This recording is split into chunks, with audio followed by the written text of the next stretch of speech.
اسرائیل کی 5ویں روز بھی غزہ پر وحشیانہ بمباری شہر کو کھنڈر بنا دیا۔ غزہ میں شہداء کی تعداد 950 ہو گئی، 5000 زخمی ہیں۔ حماس کا بھی اسرائیل میں آپریشن طوفان الاقصی جاری ہے۔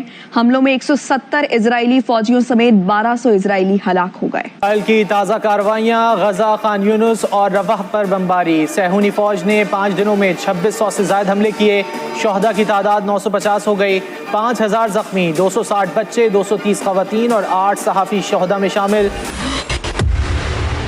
نمسکار دوستو، جے ہند۔ تو دوستو، جیسا کہ آپ سبھی کو پتا ہے کہ اس سمے بھارت کا متر اسرائیل حماس کے دوارا کیے گئے آتنکوادی حملے کا منہ توڑ جواب دے رہا ہے، پرنتو پاکستانی میڈیا حماس کے آتنکیوں کو ہی سپورٹ کر رہی ہے اور پاکستان کی طرف سے یہ بتایا جا رہا ہے کہ حماس کے جو آتنکوادی اسرائیل پر حملے کر رہے ہیں وہ صحیح ہے، اور اسرائیل کے اندر جو معصوم لوگ مارے جا رہے ہیں اس کے بارے میں پاکستانی میڈیا کچھ نہیں بول رہی۔ اس کے باوجود پاکستان کی طرف سے یہ بولا جا رہا ہے کہ اسرائیل گازہ پٹی کو کھنڈر میں بدلنے میں لگا ہوا ہے، جس میں کئی لوگ مارے گئے ہیں، جبکہ سب کو پتا ہے کہ اسرائیل نے اس حملے کو شروع نہیں کیا۔ یہ حملہ حماس کی طرف سے کیا گیا، وہ بھی یہودیوں کے تہوار والے دن پر، جس کے بعد میں پھر اسرائیل نے جوابی کارروائی کری اور حماس کو گھٹنوں پر لایا ہے۔ اب آئیے اس پورے ٹاپک پر پاکستانی میڈیا کا ریئیکشن ہم دیکھتے ہیں۔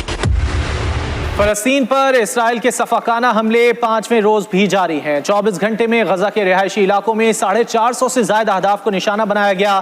شہادتوں کی تعداد 950 ہو گئی۔ شہداء میں 260 بچے، 230 خواتین اور 8 صحافی بھی شامل ہیں۔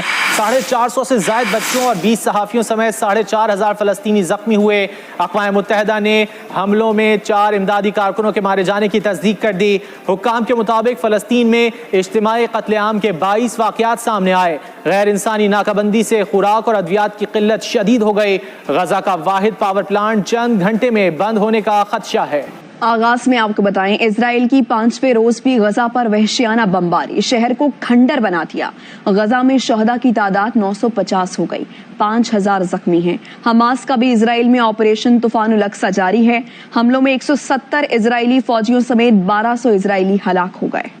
غزہ میں ہر طرف تباہی کے مناظر ہیں۔ اسرائیلی بمباری نے غزہ کا نقشہ بدل دیا، کو چن چن کر نشانہ بنایا گیا۔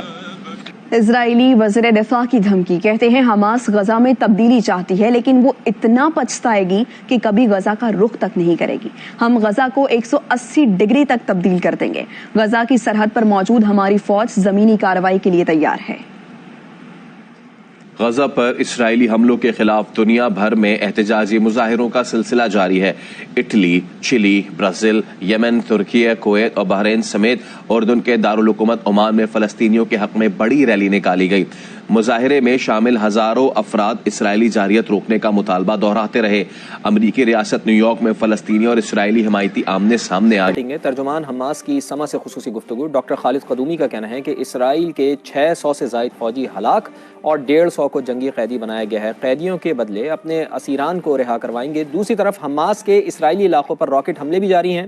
اسرائیلی ہلاکتوں کی تعداد اب 1200 سے تجاوز کر گئی ہے۔ 2900 سے زائد زخمی ہوئے ہیں، جبکہ لبنان کے بعد شام کی طرف سے بھی اسرائیلی علاقوں پر حملے کیے گئے ہیں۔ متعدد میزائل فائر کیے جانے کی اطلاعات بھی ہیں، تاہم ابھی تک کسی نقصان کی کوئی تفصیلات سامنے نہیں آئی ہیں۔ اسرائیل کی تازہ کارروائیاں، غزہ، خان یونس اور رفح پر بمباری۔ صہیونی فوج نے 5 دنوں میں 2600 سے زائد حملے کیے۔ شہداء کی تعداد 950 ہو گئی، 5000 زخمی، 260 بچے، 230 خواتین اور 8 صحافی شہداء میں شامل۔ القسام بریگیڈ کے سربراہ محمد ظیف کے گھر پر حملہ، والد، بھائی، بھتیجا اور بھتیجی شہید۔ عالمی سطح پر پابندی کے باوجود اسرائیل نے غزہ پر ممنوعہ سفید فاسفورس کا بھی استعمال شروع کر دیا۔ اقوام متحدہ کے 4 رضاکاروں کے مارے جانے کی تصدیق۔ فلسطینی وزارت خارجہ کا کہنا ہے صرف ایک عمارت کے ملبے سے بچوں اور خواتین سمیت 15 افراد کی لاشیں برآمد ہوئیں۔ مغربی کنارے میں 19 فلسطینی شہید ہوئے۔ غیر انسانی ناکہ بندی سے خوراک اور ادویات کی قلت شدید ہو گئی۔ غزہ کا واحد پاور پلانٹ چند گھنٹے میں بند ہونے کا خدشہ۔ غزہ میں 22639 گھر تباہ کیے جا چکے۔